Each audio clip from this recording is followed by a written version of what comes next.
5 années donc de réflexion et d'action qui apportent des réponses concrètes aux souffrances des soignants au sens large du terme, qu'il s'agisse de médecins, de paramédicaux, de kinésithérapeutes, de pharmaciens, et en un mot, des métiers de la relation.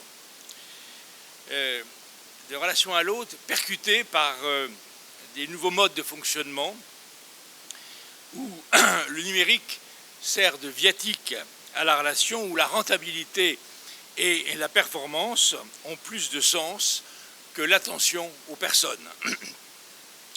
En ce sens, SPS aura servi de sentinelle de ces changements sociaux qui nourrissent quotidiennement la détresse et les protestations silencieuses dans une grande indifférence.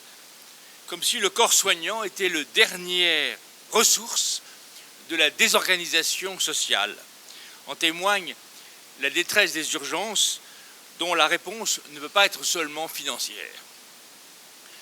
Nous remercions donc le Conseil régional d'Île-de-France d'avoir pris conscience de cette importance de ce sujet, ce qui témoigne donc de son intérêt pour les solutions proposées.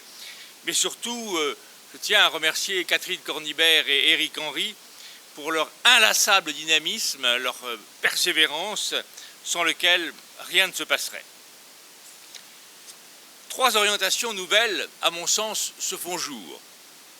La première, sortir du constat accablant pour aller concrètement au-devant des réponses efficaces et chaleureuses et apporter du matériau de réflexion futur pour les sciences humaines et la prévention.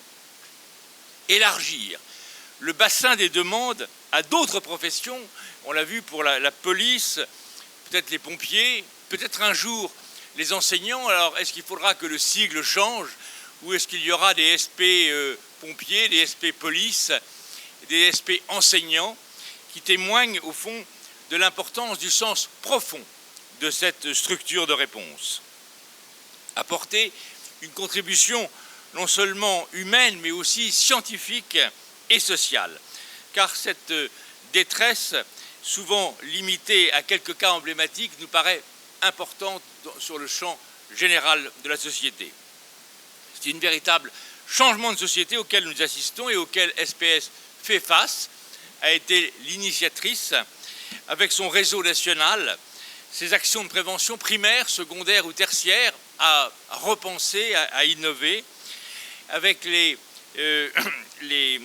politiques d'accompagnement que l'État ne peut faire, car il est lui-même, quelquefois, à l'origine des détresses subies par les personnels. SPS, c'est la vigie de la lucidité et elle devient peut-être à la 5e année celle de l'espérance. Merci.